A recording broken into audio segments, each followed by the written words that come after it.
Abby, and I will be your conference operator today. At this time, I would like to welcome everyone to the Dexcom Inc.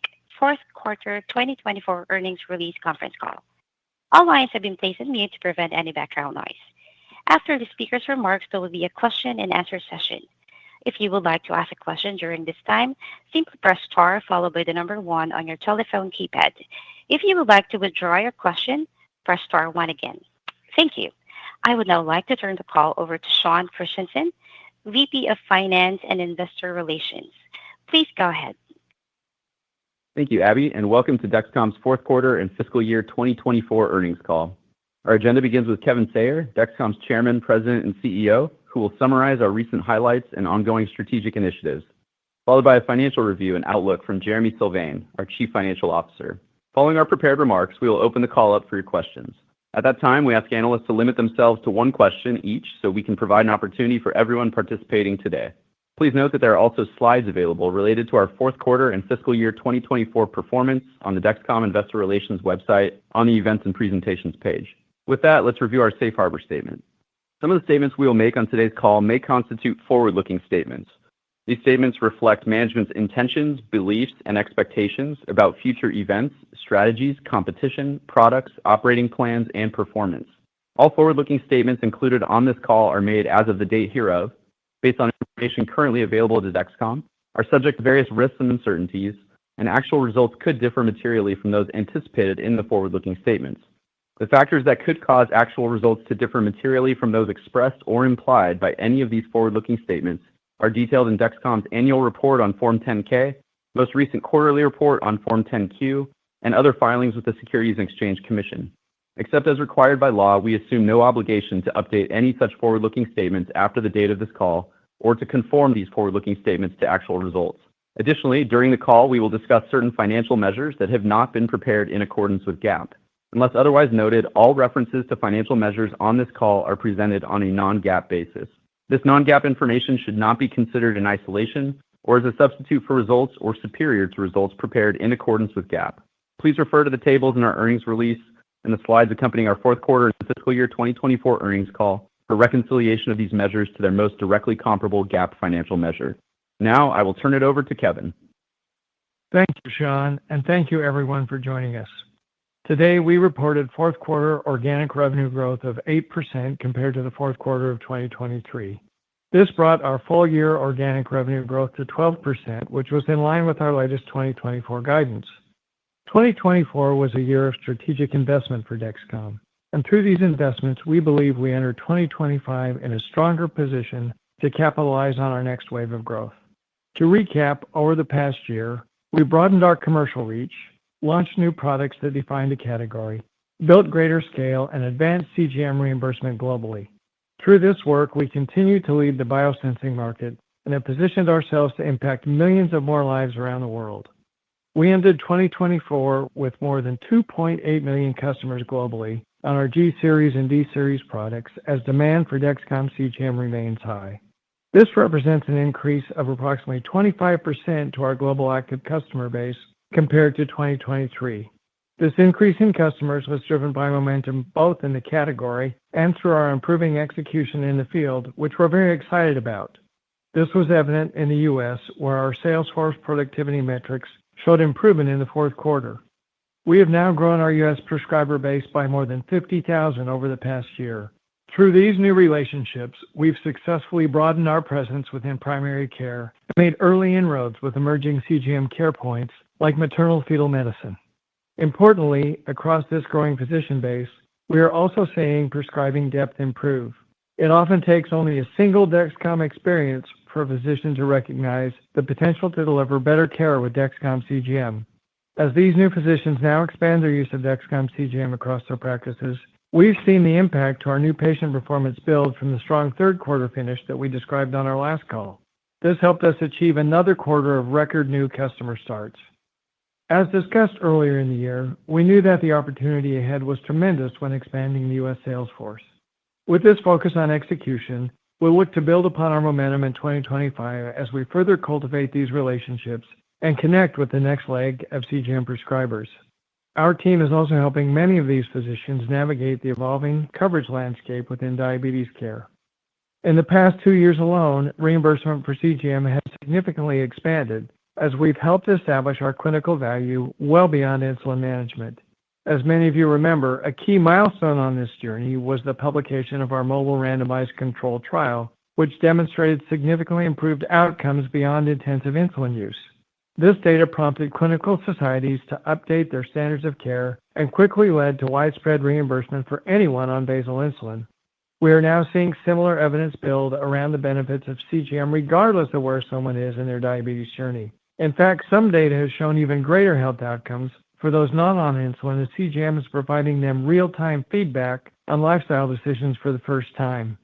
There is also a growing economic argument for incorporating CGM earlier into care plans, as this has been shown to reduce hospitalizations, specialty visits, and utilization of healthcare resources. As this comprehensive body of evidence continues to grow, payers have started to act. We recently shared that as of January 2025, 2 of the 3 largest PBMs now cover Dexcom CGM for anybody with diabetes. With these national formularies leading the way, by the end of the year, Dexcom will have coverage for more than 5 million people with type 2 diabetes who are not on insulin in the U.S. For context, this is even larger than the type 2 basal reimbursement that came less than 2 years ago. And yet this only represents around 20% of the 25 million type 2 non-insulin lives with diabetes in the U.S. In 2025, we will be actively pursuing coverage for the remaining 20 million lives. To strengthen our case even more, we recently announced that we initiated a randomized controlled trial for people with type 2 diabetes who are not on insulin and expect to complete enrollment soon. As we advance this important work to further expand coverage in the U.S., we have already significantly broadened access to Dexcom technology with the launch of our over-the-counter product, Stelo. In line with our mission to empower people to take control of health, this product has allowed us to reach many more people. As we said at the JP Morgan conference last month, more than 140,000 people wore Stelo in the first 4 months of the launch, with demand spanning across the type 2 diabetes, prediabetes, and health and wellness populations. Importantly, regardless of where someone is in their metabolic health journey, we're quickly enhancing Stelo to make it more personalized and drive greater engagement across our platform. Key to this will be Dexcom's proprietary generative AI technology, which was recently launched in its initial feature in Stelo and will become a key source of personalized content as we expand its functionality over time. We're also building on the Stelo experience through targeted partnerships that will consolidate multiple biomarkers into our platform. This includes our recently announced relationship with Aura, which will integrate Dexcom glucose data with vital sign, sleep, stress, heart health, and activity data from the Aura Ring to provide an even broader picture of health for our mutual customers. Overall, we've been thrilled by customer demand for Stelo in these initial months, and we're excited to build on this momentum as we enter 2025. We see an opportunity to further elevate the Stelo brand this year through product iteration, broad awareness campaigns, and new distribution channels. This will include Stelo's upcoming introduction on the Amazon storefront, which we expect to be live in the coming weeks. Finally, we ended the year on a high note across our international business. We have spoken time and time again about the importance of building greater access, and our most recent international coverage wins have again served as a nice catalyst for our business. Most notably, early in the fourth quarter, we finalized basal coverage for our Dexcom ONE+ system in France and saw strong demand in the first quarter of its implementation. France is another great example of our ability to leverage our product portfolio to match the needs of each customer and reimbursement system. It has also proven to be on the forefront of type 2 CGM coverage as one of the only 2 international markets with broad basal coverage today. In fact, across many of our markets, even type 2 intensive coverage is in much earlier stages, though we're seeing interest and reimbursement steadily build. As it does, we believe we're better positioned than at any time in our company's history to participate and lead growth in this category. As we look forward to 2025, there is a lot for us to be excited about. We remain in a unique position to help pioneer a fast-growing industry that has significant potential to broaden its impact. With that, I'll turn it over to Jeremy. Thank you, Kevin. As a reminder, unless otherwise noted, the financial measures presented today will be discussed on a non-GAAP basis. Reconciliations to GAAP can be found in today's earnings release as well as the slide deck on our IR website. For the fourth quarter of 2024, we reported worldwide revenue of $1.11 billion compared to $1.03 billion for the fourth quarter of 2023, representing growth of 8% on both a reported basis and organic basis. As a reminder, our definition of organic revenue excludes the impact of foreign exchange, in addition to non-CGM revenue acquired or divested in the trailing 12 months. U.S. revenue totaled $803 million for the fourth quarter, compared to $769 million for the fourth quarter of 2023, representing an increase of 4%. As Kevin mentioned, new customer demand has steadily built over the past 2 quarters as our sales force productivity metrics continue to improve. Rebate eligibility again negatively impacted our U.S. growth rate by several points in Q4, but we expect this impact to step down in the first quarter and then be minimal over the course of 2025. In the DME channel, our share remained stable during the fourth quarter, in line with our expectations based on the strengthening performance of our sales team. While channel mix again had the largest year-over-year impact to our revenue per customer in Q4, recent DME share trends should help this impact moderate over the course of 2025. International revenue grew 17%, totaling $311 million in the fourth quarter. International organic revenue growth was 19% for the fourth quarter. Our international business accelerated for the second quarter in a row as new access wins and the expanded availability of G7 and Dexcom ONE+ generated higher demand in many key markets. In addition to France, another nice win came in New Zealand, where we unlocked broader Type 1 coverage and saw a similar uptick in demand. These are great examples of how each market is unique and at different stages of reimbursement development. As Kevin mentioned, we still see a long runway ahead to build much greater global access, even within our existing markets. Our fourth quarter gross profit was $661.2 million, or 59.4% of revenue, compared to 64.2% of revenue in the fourth quarter of 2023. During the fourth quarter, our gross margin was negatively impacted by a $21 million non-cash charge. The majority of this was related to inventory that our quality management system identified as being mishandled by one of our shipping partners. The remainder of this charge is related to new build configurations that lowered our production yield in the quarter. As a result of these disruptions, we are currently managing channel inventory tightly for the next few weeks. Our facilities are running at full capacity to rebuild optimal supply for our distribution partners, and we expect to have these levels back to normal by the end of the first quarter. This is why we have made the investment in capacity to manage through growth and scale opportunities. Operating expenses were $451.7 million for Q4 of 2024, compared to $421.1 million in Q4 of 2023. Operating income was $209.5 million, or 18.8% of revenue in the fourth quarter of 2024, compared to $242.7 million, or 23.5% of revenue in the same quarter of 2023. Adjusted EBITDA was $300.1 million, or 27.0% of revenue for the fourth quarter, compared to $321.5 million, or 31.1% of revenue for the fourth quarter of 2023. Net income for the fourth quarter was $177.8 million, or 45 cents per share. We remain in a great financial position, closing the quarter with approximately $2.6 billion of cash and cash equivalents. This provides us significant flexibility to both support our organic growth opportunities and assess strategic uses of capital on an ongoing basis. Turning to 2025 guidance. As we stated last month, we anticipate total revenue to be $4.6 billion, representing growth of 14% for the year. This guidance assumes continued strong category growth, steady DME share, new access wins internationally, broader distribution for Stelo, and several product advancements across our platform. We also expect to see U.S. revenue and volume growth converging as the year progresses, as we lap some of the unique rebate and channel dynamics discussed earlier. From a margin perspective, we expect full-year non-GAAP gross profit margin to be in a range of 64% to 65%, non-GAAP operating profit margin to be approximately 21%, and adjusted EBITDA of approximately 30%. Our guidance assumes gross margins will improve at least 200 basis points in 2025 as we convert more of our installed base to G7 and drive greater scale at our high-volume manufacturing facilities. It also assumes a second-half launch of our 15-day G7 system, which we expect to provide greater gross margin leverage beyond 2025 as we convert more of our installed base to the 15-day system. With that, we can open up the call for Q&A. Sean? Thank you, Jeremy. In addition to Kevin and Jeremy, we will also have Jake Leach, our Chief Operating Officer, joining us for our question and answer session. As a reminder, we ask our audience to limit themselves to only one question at this time and then re-enter the queue if necessary. Abby, please provide the Q&A instructions. Ladies and gentlemen, we will now begin our question and answer session. If you have dialed in and would like to ask a question, please press star followed by the number one on your telephone keypad. If you would like to withdraw your question, press star one again. We kindly ask everyone to limit themselves to one question and come back to join the queue for follow-up. We will pause for just a moment to compile the Q&A roster. And our first question comes from the line of Larry Biegelsen with Wells Fargo. Your line is open. Good afternoon. Thanks for taking the question.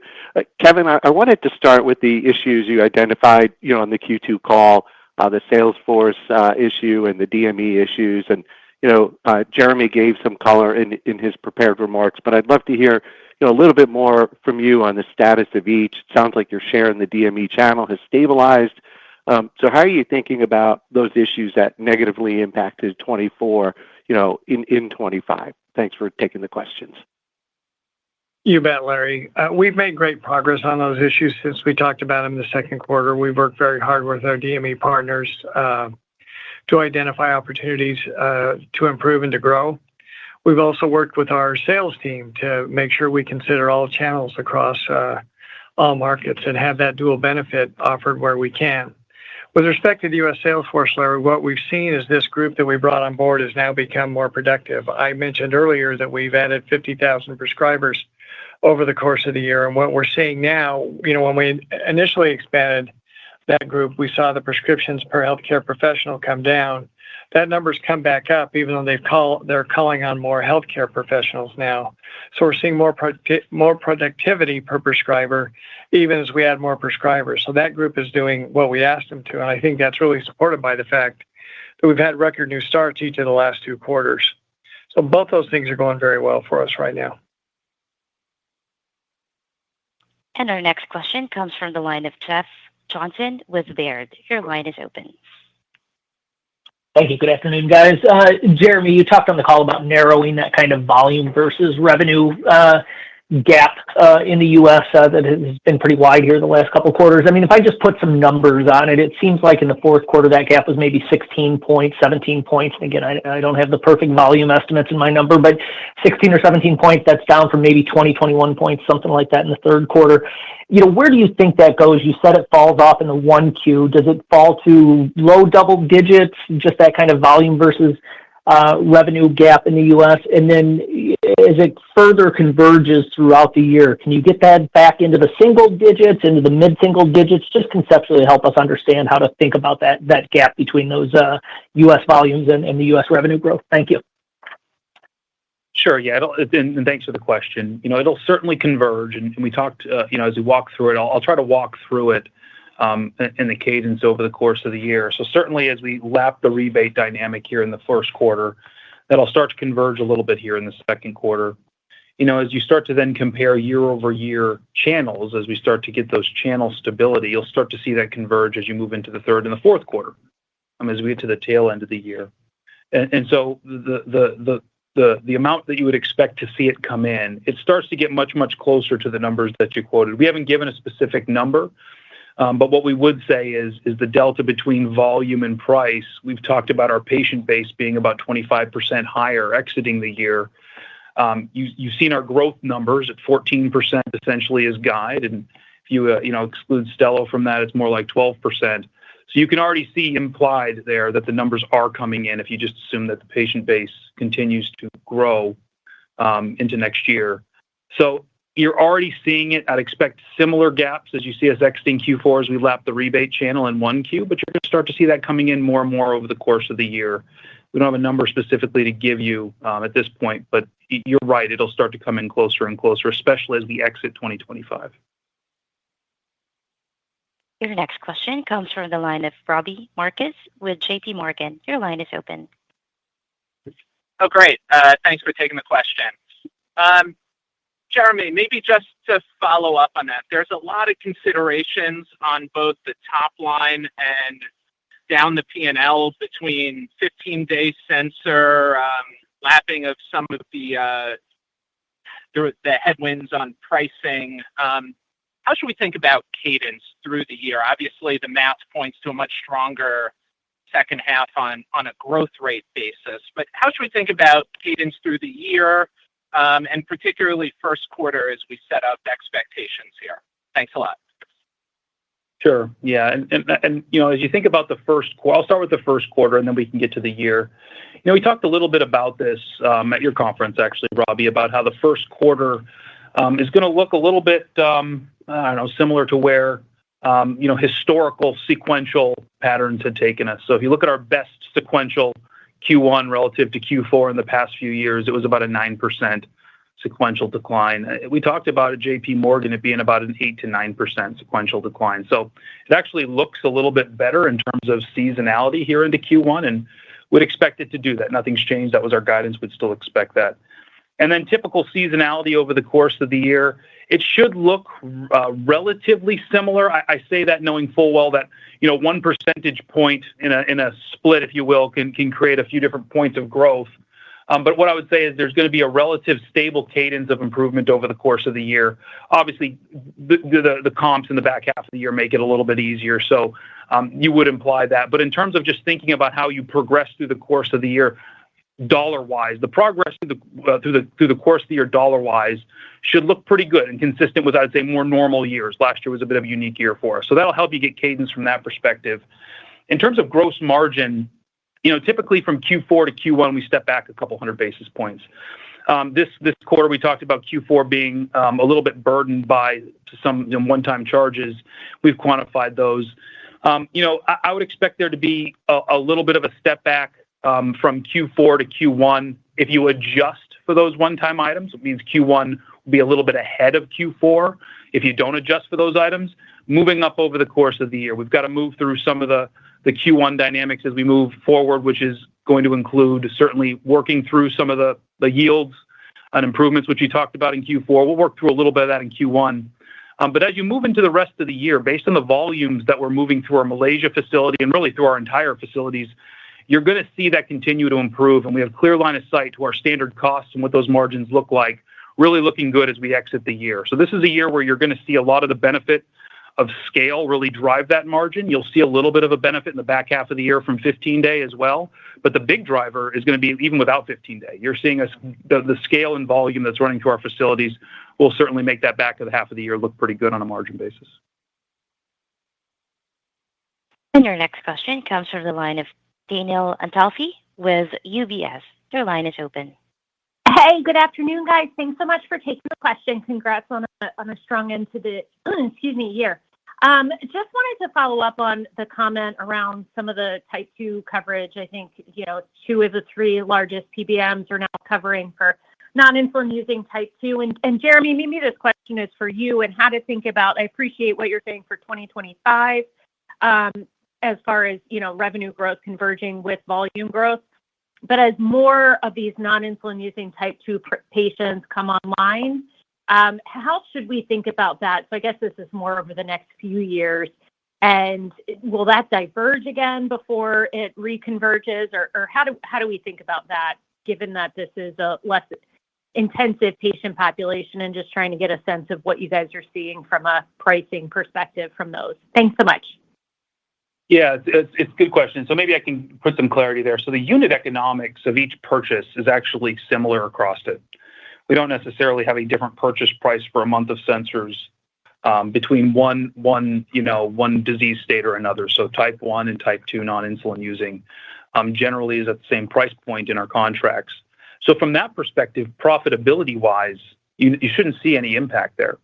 Now, I think in the models, the one thing you will have to be mindful of is when you look at a PMPY basis, our type 2 users typically don't use the product as often. They can go a weekend without it. There's lower retention utilization, similar to what we disclosed at JP Morgan conference, where we had our persistence and use of product there.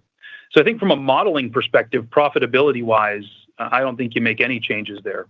From a revenue per patient and just through your modeling on a per year basis, I think you have to make those changes. And I think we've given the retention utilization data that's up on the website. So that'll be easy to at least model as you're moving through there. But good news there is I think you're kind of implying, hey, is there an impact on gross margin, operating margin? There isn't. No, Danielle, I just add to that. When we have coverage with these type 2 patients, our retention and utilization rates are actually quite high. It's not like it's a 1 month and you're done. These patients that this product's reimbursed, we know they stay on it because they have such good outcomes. So while the model may be slightly different in a reimbursed world, it's still very strong. There's very good utilization, very good patient retention. And your next question comes from the line of Travis Steed with Bank of America. Your line is open. Hey, thanks for the question and congrats. Just wanted to ask on the G7 15-day. I know you don't usually comment, but wanted to see how the process the FDA is going. I guess the question is really like, what's giving you the confidence to still say, second half launch here? And once you get that approval, how should we think about that process rolling out? There's a couple quarters before the patient base is kind of fully converted. Yeah, thanks, Travis. This is Jake. The 15-day review, right? We mentioned that we'd submitted it on the last call. So we're basically towards the tail end of that review. We've had a great interactive review with the FDA. We feel like we're right at the tail end because we basically have answered all the questions that they've asked us.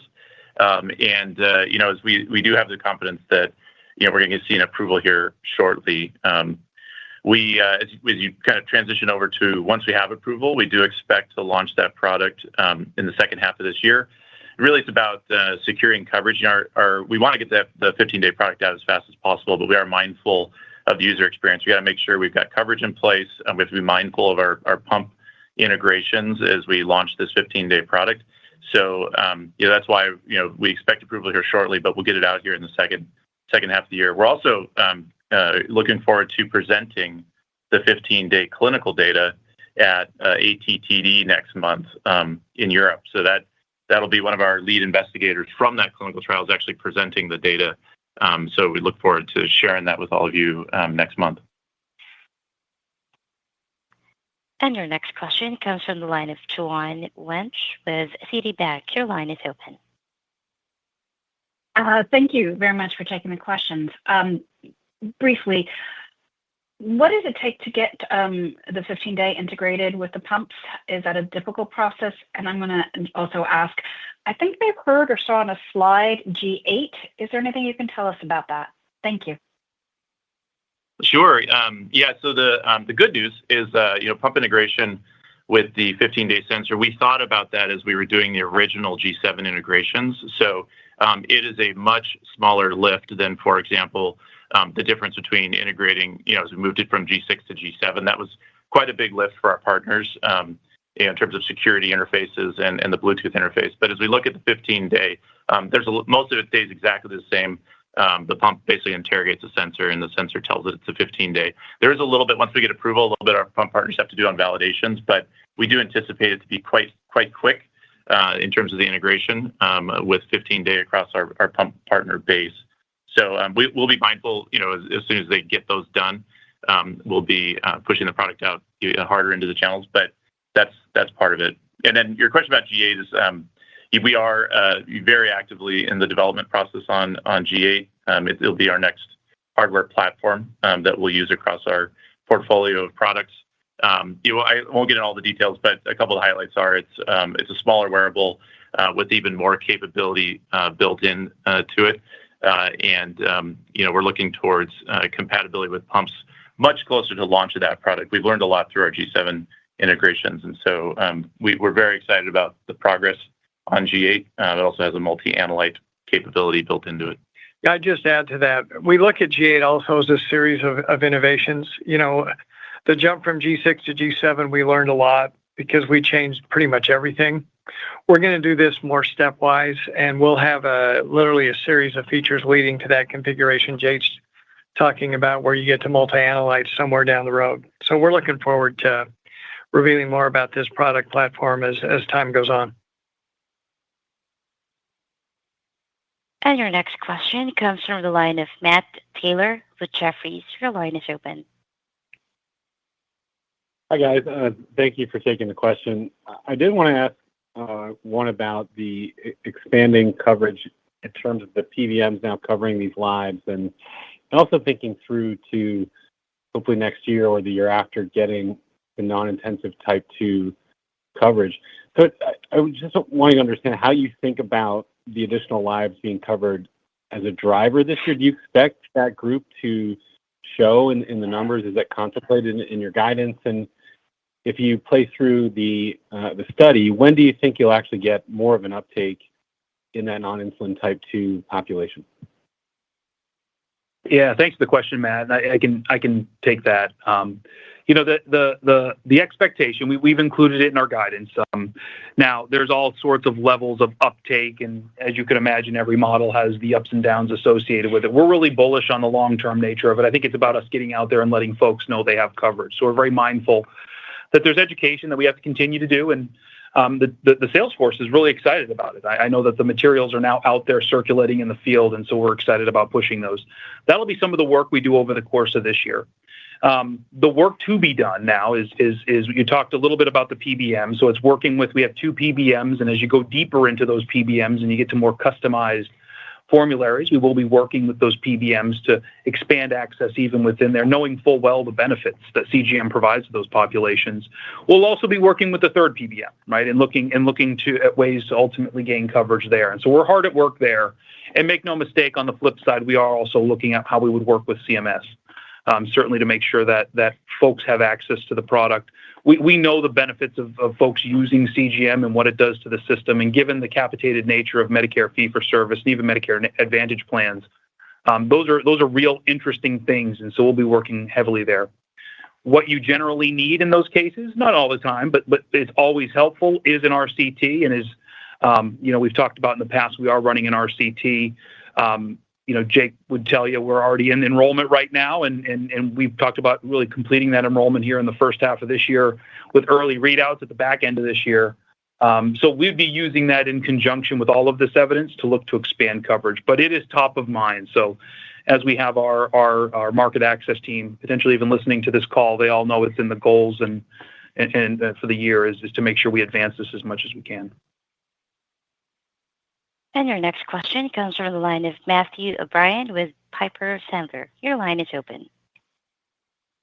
Afternoon. Thanks for taking that question. I'm not sure if this is for Kevin or Jeremy or Jake for that matter, but are you expecting a record new patient number here in 25? And if so, can you just talk a little bit about the composition of where that's coming from, just given that we're getting a little bit more saturated on the intensive side, and a lot more of this needs to come from basal and then non-intensively managed type 2. So just maybe talk about the composition to get you to that level if you are committing to that, and just making investors or helping investors feel comfortable you can do that given this patient population that historically you haven't been as strong with.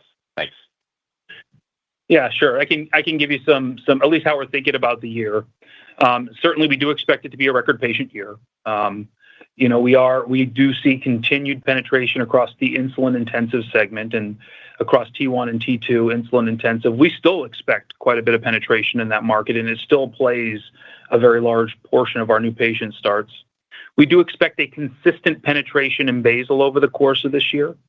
And so as you think about basal and the progress made across that population in 2024, would expect something similar here in 2025. And so that's continued steady adoption in basal. Remember, basal is a big grower since it's a smaller base as part of that population. It'll continue to contribute there. And then, of course, we do expect a greater contribution this year on the type 2 non-insulin side, given some of the coverage that's in place. And so it's continuing to move along basal. It's continuing to move along insulin coverage, as you've said, our insulin intensive coverage with the addition of type 2 here. And what's interesting, and this doesn't include Stelo. So I think what's important is this is in our G series and D series approach. And so we're not even including Stelo in those numbers. And so it should give you a little bit more confidence as we move even beyond type 2 and into prediabetes and health and wellness, where we have an over-the-counter product like Stelo. That's just even more opportunity for us to take advantage of that. Kevin, have you? No, I would add there's also some coverage wins that really start taking effect in 2025 in our U.S. markets with basal coverage in France. Some spotty growing basal coverage in Germany. We've had wins in Canada, Australia. We've got our direct team in Japan on the street now. So we see international growth in those markets.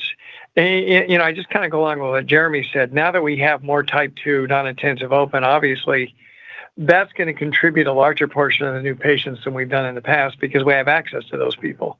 But we still believe there's growth in the insulin population. I mean, as I disclosed earlier, with 60% penetration in type 1 and 55% penetration in type 2 intensive, we've still got a lot of people that need access to this technology to better control their health. And we believe with the field force, their increased productivity and all the things we're doing, we're in a good place to get after it. Your next question comes from the line of Jason Bedford with Raymond James. Your line is open. Good afternoon. Excuse me. I apologize if this is redundant, but it sounds like there's no change to the Stelo expectation of 2 to 3% of sales.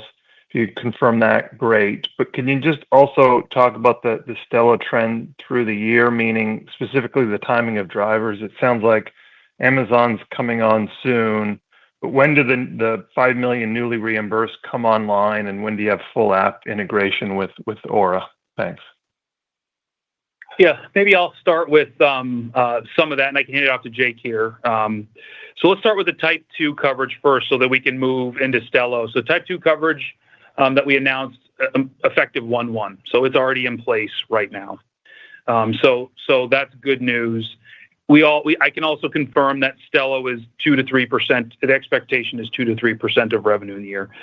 So we've obviously considered the Type 2 coverage in making that call. In terms of the cadence over the year and the integrations and Amazon, maybe I can hand it to Jake just to cover some of the expectations around that. Sure, yeah. So around Stelo, we're working fast and furious on a whole host of new capabilities. We actually just launched one within the past weeks that allows users to look back at their historic data within the app. So that was one of the number one requests we got after we launched Stelo. And so we got that function out in the field. We are working, as you mentioned, very closely with Aura on a deeper integration. Today, we do import already Aura data into the Stelo platform, but working with the team over at Aura, we're working on a deeper integration where we have access to a lot more of the intrinsic data from the Aura platform. And so we're working to integrate that into our app. So the first thing we're working on right now is just the pipes to get the data flowing in. And then we'll start working on visualizations. You will start to see those integrations coming out in the first half of this year. But we'll continue we got two very innovative groups with the team over at Aura and our software team. And so I'm really excited to see what they've been developing. And we'll be, throughout the course of the year, having multiple releases that continue to build on the functionality. Yeah, and then I think the last question's in channel. And so channel, we are seeing DME channels selling it today.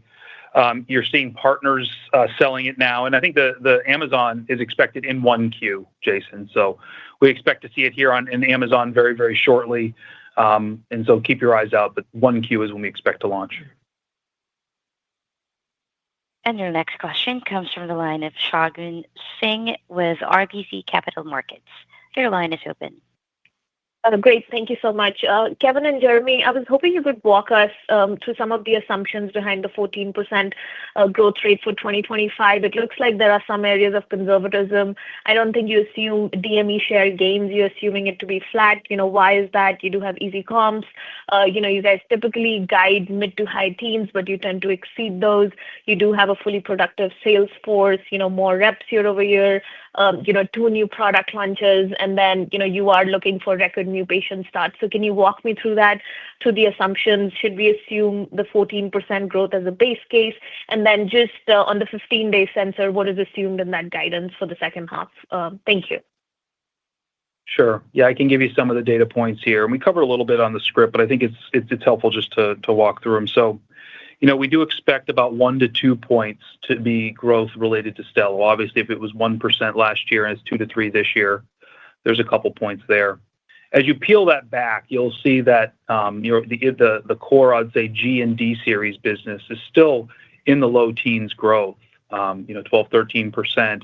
And as you break down what happened, our international market, which we expect to continue to perform well, and the U.S. market, you can see that the U.S. market we expect to grow a little faster than the U.S. market, at least in the guidance, and that's how we've set that up over the course of the year. But you still see the U.S. Performance doing quite well over the course of the year. I would say what we've given you is the figures that we think is reasonable given the year. We understand that, over the course of last year, we put a few things in place. Those had us take a bit of a step back. So we want to make sure we put out some guidance that's very reasonable, that's very achievable. And that's what we've done here. To your point, there are some tailwinds in those assumptions. Kevin alluded to it earlier. There's access wins outside the U.S., and that's going to be very interesting. In the U.S., we have a sales force that's now up and stable and running, and it's wonderful to see. They've done a really great job. And so really looking forward to some of that. Obviously, with more and more coverage wins coming out there in the U.S. over type 2, these are all things that are potential upsides. And we'll certainly, if we can achieve those, we'll certainly pass them along. But I think we wanted to be reasonable when we put through that guidance. And certainly it's an acceleration when you look at the back half of this year. As we exited the year, we had a 3% and an 8%. So 14% would be a tailwind there. We do assume stable DME share. I think it's a prudent thing to do. We will be working closely with our DME partners. I think they've been wonderful through these past few weeks as we've navigated through this quarter, and I think they're great partners, and we'll look to continue to partner with them. But I think that's a reasonable assumption to take a start into the year. Yeah, I'd just add one other thing with respect to 15 days. Yes, that's another tailwind, but again, we don't have an approved product yet. We've talked about launching this in the second half of the year, but there is a time frame where we have to get coverage up and running with all the payers, get it through CMS for Medicare, and then get it on the shelves and also integrate with our partners. There's a time frame for a launch here. We learned a lot from the G7 launch. We'll apply all these to 15-day, but make no mistake about it, there's a little bit of a lag. It takes a little bit of time. And so while it's a tailwind, it's going to be helpful. It's not the big tailwind. There's certainly some upside if things were to go very quickly, but what we've assumed is a base case based on our knowledge and what we've experienced in the past.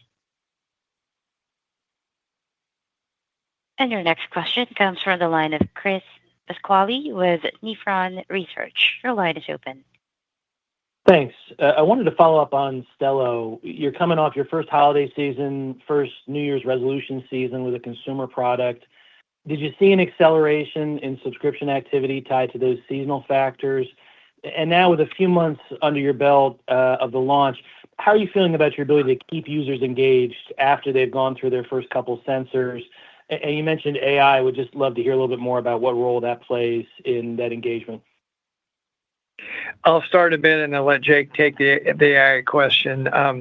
We did see a nice spike of New Year's resolutions in January as the year started. And we saw a lot of people sign up to get the year started and kick things off. With respect to users continuing to use Stelo, our subscription renewal rate for those who signed up to subscription plans has been excellent. Users have signed up and they bought more sensors. We feel very good about that. Ironically or not ironically, but just as a side note, the type 2 diabetes population in Stelo certainly signs up and buys more frequently than the others, and that renewal rate has been very, very strong. So our initial design of that product, the way we thought the app would work, is really serving the audience that we targeted for, and then we'll add features over the course of the year that will benefit those users in addition to the other user groups that we serve. Jake, I'll let you take the AI stuff. Yeah, sure. So we did roll out the first generative AI capability within a glucose biosensor on Stelo, and it's really around those insight reports that the users get after a week of wear.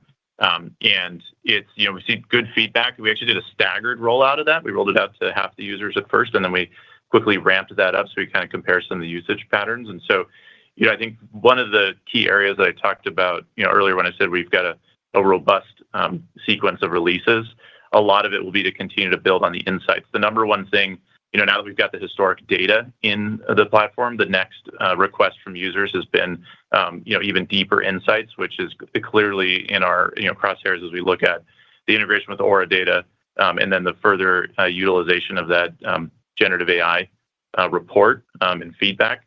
The insights are going to continue to get deeper and more personalized as we go, and really looking forward to releasing more of that capability throughout the year. And your next question comes from the line of Steve Lichtman with Oppenheimer. Your line is open. Hi, thanks, guys. Just building on Stelo. You had ADA last year. You talked purposely about focusing the Stelo messaging on the non-insulin type 2 first. With the coverage making real progress here, how are you thinking about that messaging changing over the next couple of years and there being more of a bifurcation between G series for type 2 and Stelo for maybe pre-diabetes and beyond? That's a great question and something we discuss on a regular basis. We know that if products reimbursed, we have a much better chance of getting it to somebody and them staying on and using it all the time. So what you're going to see is a migration of some of the features we put into Stelo geared towards type 2 patients not on insulin into the G Series app.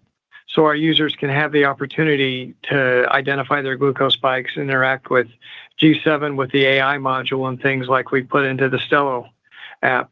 And conversely, you'll see Stelo will add more features that would be more conducive to health and wellness and serving other populations, pre-diabetes, along those lines. But you'll see us migrate features from one app to the other where it makes a lot of sense. And that's a credit to our software team and the software platform we built with our ability to iterate very quickly. One thing I'd add is that if you look at the indication for use on Stelo, it is very, very broad, and that was purposeful, and we went and pioneered the over-the-counter indication. It's all adults not on insulin, so it very much is indicated for use outside of diabetes, and we intend to, over time, continue to build the feature set out to serve more and more users. We actually have quite a few of the users that have been using Stelo to date are in that category of health and wellness and longevity, just seeking to learn more about their metabolic health through using this system. So, we did target diabetes and pre-diabetes at first, but clearly as the capability of the platform builds out, it's going to become more and more applicable to a broader group. And your next question comes from the line of E.C. Kirby with Redburn Atlantic. Your line is open. Hi guys, thanks for taking my question. I wanted to ask about the G8 sensor and how we should be thinking around potential accuracy improvements, really going after MARD on the glucose monitoring side with this device. And then you touched upon multi-analyte. What discussions are you having with payers about the ability to perhaps look at a premium price for a sensor with these capabilities? Thanks. Yeah, thanks for the question.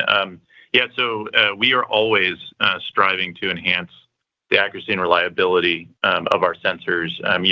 G7 is the most accurate sensor available, but there's still opportunities to enhance this technology and make it more accurate, more reliable for broader group of users. And so, even within the G7 platform, we're still working to further enhance the accuracy of that system. And so, as we look to G8, we're actually building one of the things I mentioned, right? It's a smaller wearable, but with more capability. And part of that capability is further ability for fault detections as well as accuracy enhancements. And so we do intend to improve the accuracy of the system as we continue to build on the different hardware platforms. The multi-analyte is we've got different analytes in various stages of development. There's actually quite a few. And so we're kind of early days in terms of the use case applications and whether, we haven't really had discussion around premium price yet. But the way that we think about it is amplifying the value of the CGM by adding those additional analytes and, broader use cases and chronic diseases around diabetes is certainly one of the areas that we'll consider once we get the technology a little farther along. And your next question comes from the line of Michael Polark with Wolfe Research. Your line is open. Hi, good afternoon. I want to ask about the point estimate for the revenue guidance. Jeremy, you have a history of providing a range of about 5 points in recent years. So why just one number and not a range? If you had to think about a range around this 4.6, is 4.6 the floor, a midpoint? How would you frame that? I'd appreciate any color. Thank you.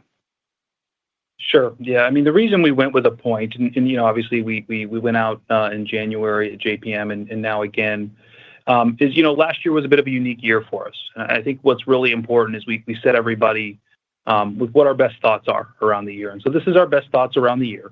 We don't necessarily want to couch it as good, low, high, low, et cetera, because we'd be putting out a range again.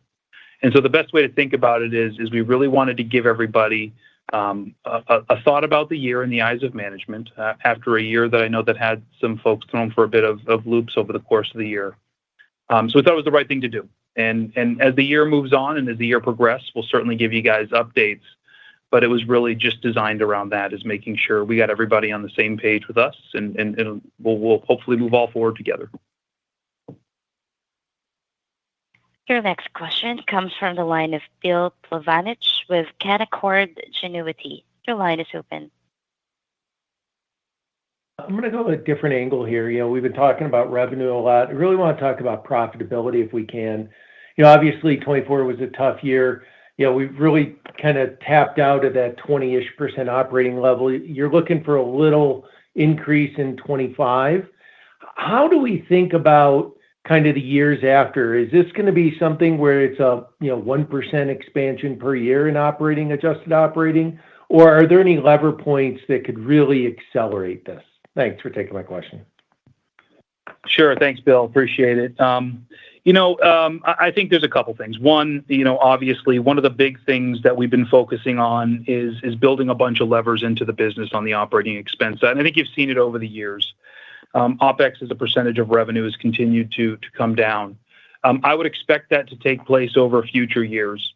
That all being said, we do allocate a significant amount of money to R&D, and that's intentional because of all the opportunities ahead of us. And so we balance this reinvestment in the business across both R&D and sales and marketing, because not only do we believe there's a lot of opportunities for development and growth, we also believe as we move into these new markets, there's a lot of opportunity to spread the word. And that's why we've invested in sales force expansion. It's why we invest in marketing. So levers are, you can invest less in the business. I don't think that's what we really want to do. We are doing a wonderful job of managing G&A as an organization, and I think we'll continue to do that. So that's where the leverage will come from. The other piece of leverage will come from gross margin. I mean, we've guided out to 65 over the years. If you look in the past year, we came in obviously lower than that in 2024.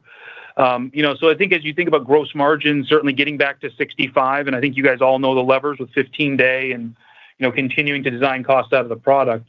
Those are opportunities that obviously can head back to the bottom line over the years.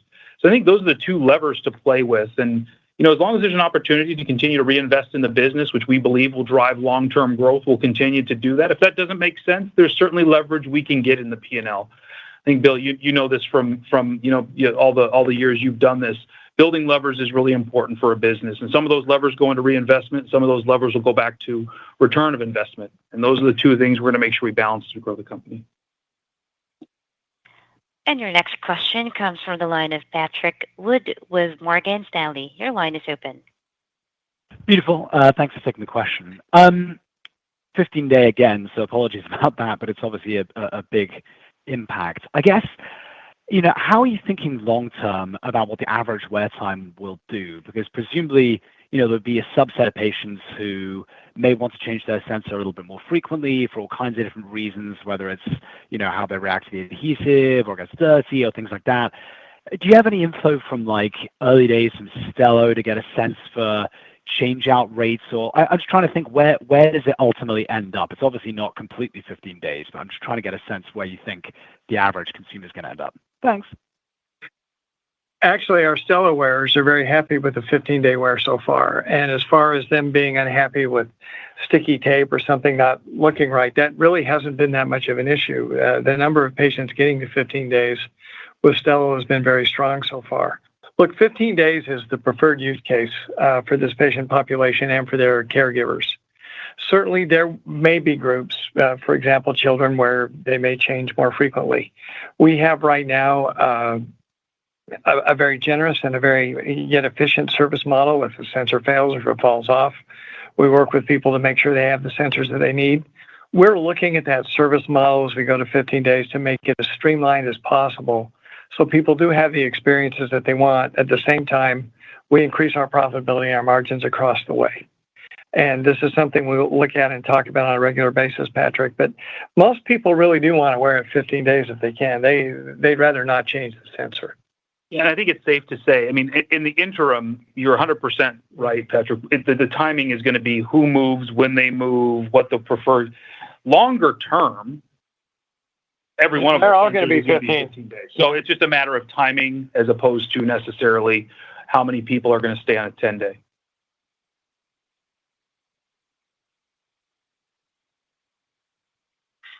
And your next question comes from the line of Marie Seabolt with BTIG. Your line is open. Hey, good afternoon. This is Sam Montgomery. Thanks for taking the questions here. Maybe I can just ask about the sustainability of international growth and just getting your thoughts about contribution from maybe the several levers you have, whether it's expanding into new markets, going direct in other countries, and just increasing penetration through coverage wins. Thanks. Our primary goal internationally, again, is to go to the large international markets where sensors are approved, where CGM is approved, and it's a growing technology. Certainly, there are countries in this group where there's more type 1 penetration to get. Many of the countries don't even cover type 2 intensive insulin use yet, so we're looking to drive more access there. And then basal insulin, as I said earlier in the call, is only fully approved in 2 OUS markets, Japan and France. So we're looking to build the case in those markets. So we'll expand in the markets where CGM is already a proven technology and becoming the standard of care for insulin use.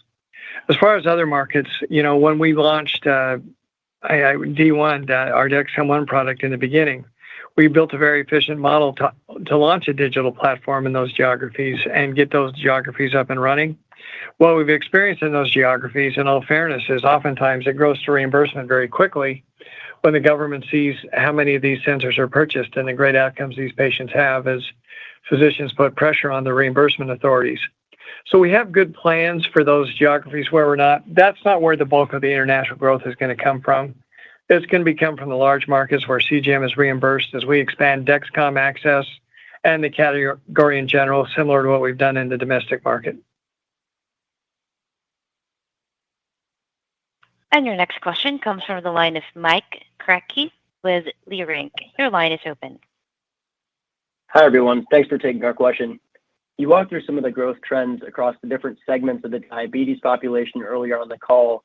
Maybe as a follow-up to that, have you seen any noteworthy shifts in your market share that you're capturing across the different segments, and anything in particular you'd expect to see in 2025?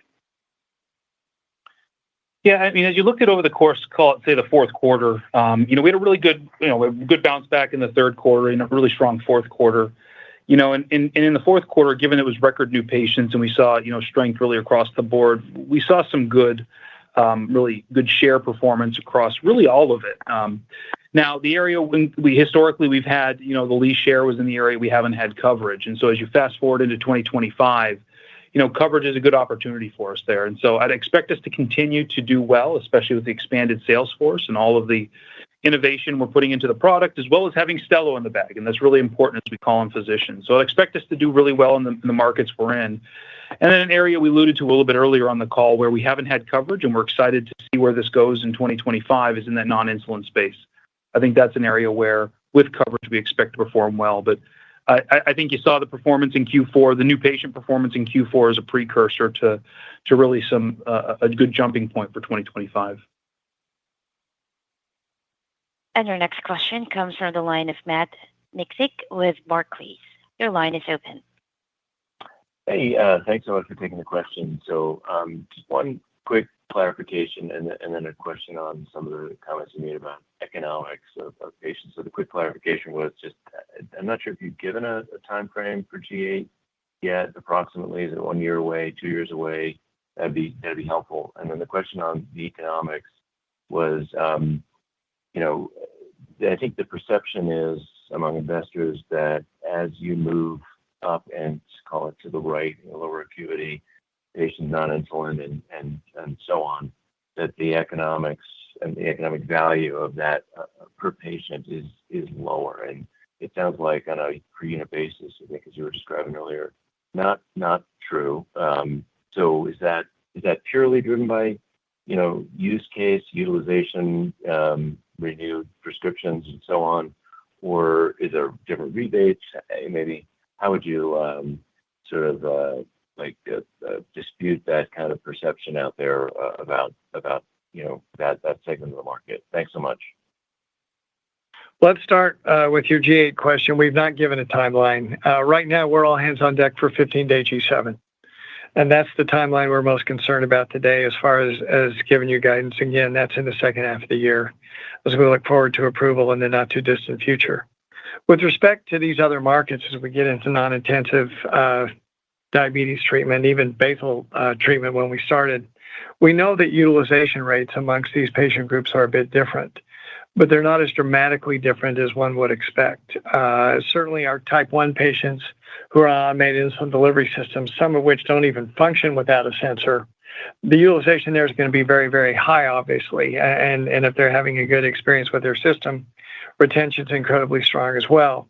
As we move down the acuity curve, what we see is utilization may decrease some, but as long as it's reimbursed, it doesn't decrease. Like it doesn't go from 90% down to 40, it goes down a little bit. Now, mind you, as we expand in these categories and get more and more users, utilization patterns will change and they will shift. So maybe the value of a patient over the course of the year will come down a little bit, but if it's reimbursed, we don't expect it to come down that much. Where we have to build out models and learn more is with Stelo. With these cash pay patients, how many sensors are they going to purchase cash-wise? How many are they going to use, and what does that look like? And we're too early in that journey to really define it. Yeah, and Matt, I think the question earlier was, do the economics per transaction change? And I think the answer is no. However, does utilization change? The answer is yes. So it gets back to the per user per year. It may come down, but remember, the amount of sensors you sell comes down because it's a utilization question. So the gross margin and the op margins remain the same. I think that's the important part of it. So it depends. Are you talking about the economics of the transaction or the economics of the lifetime value of customer? They are different, but I think there was a question about, does the margins go down because you're moving to a different, and the answer is no. No.